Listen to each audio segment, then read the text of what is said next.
గంజాయి డ్రగ్స్ అమ్మేవారిని జగన్ ప్రోత్సహిస్తున్నారని SAAP chairman Ravi Naidu, Swachhandhra corporation chairman Kommareddy Pattabhi ఆరోపించారు. విశాఖలో వైసీపీ విద్యార్థి విభాగం అధ్యక్షుడు కొండారెడ్డి విద్యార్థులకు గంజాయి విక్రయిస్తూ దొరికిపోతే జగన్ ఇంతవరకు పార్టీ నుంచి ఎందుకు సస్పెండ్ చేయలేదని ప్రశ్నించారు. డ్రగ్స్ అమ్మితే ఎలా తప్పించుకోవచ్చో తాడేపల్లిలోని వైసీపీ యువజన విభాగం నేతలకు జగన్ శిక్షణ ఇస్తున్నారని ఎద్దేవా చేశారు.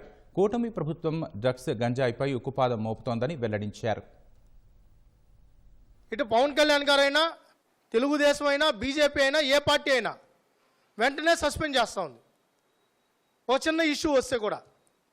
మరి జగన్మోహన్ రెడ్డి గారికి అత్యంత సన్నిహితుడు, అమర్నాథ్కి ముఖ్య అనుచరుడు, డ్రగ్స్ అమ్ముతూ దొరికిపోతే సస్పెండ్ చేయకుండా ఈరోజు విద్యార్థి సంఘ, యువజన సంఘ మీటింగ్ అని ఏ విధంగా మీటింగ్ ఏర్పాటు చేస్తావు? డ్రగ్స్ గంజాయి అమ్ముతుంటే దొరకకుండా ఎలా ఉండాలి?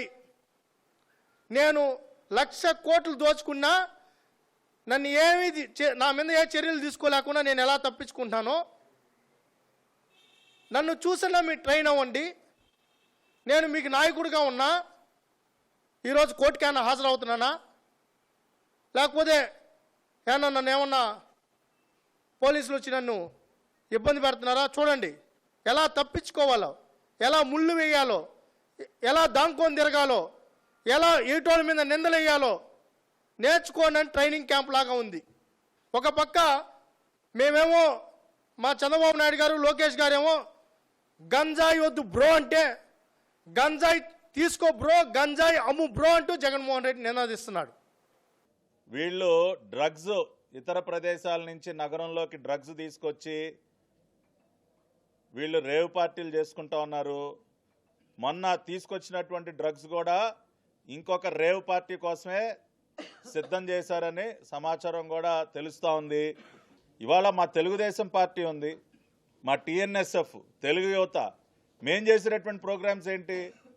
ఏదో జాబ్ మేళాసో, స్కిల్ డెవలప్మెంట్ ప్రోగ్రామ్సో ఇటువంటివి చేస్తూ ఉంటాం. యువతకి పనికొచ్చే కార్యక్రమాలు చేస్తూ ఉంటాం. కానీ యువతను నాశనం చేయడానికి మీ యువత విభాగం ఒక డ్రగ్ సరఫరా ముఠానా? ఇంత జరిగినా నోట్లోంచి మాట రాదా? డ్రగ్స్తో పట్టుబడినటువంటి వ్యక్తి పైన చర్యలు తీసుకోరా? అంటే వీళ్ళందరూ రేపు డ్రగ్స్ మింగి సైకోలుగా మారిపోయి రోడ్లపైన వేరంగం సృష్టించాలి. అది వీళ్ళు రాష్ట్రానికి వీళ్ళు ఇచ్చినటువంటి బహుమానం ఏంటంటే ఇగో ఈ రకంగా సైకోలను తయారు చేయటం.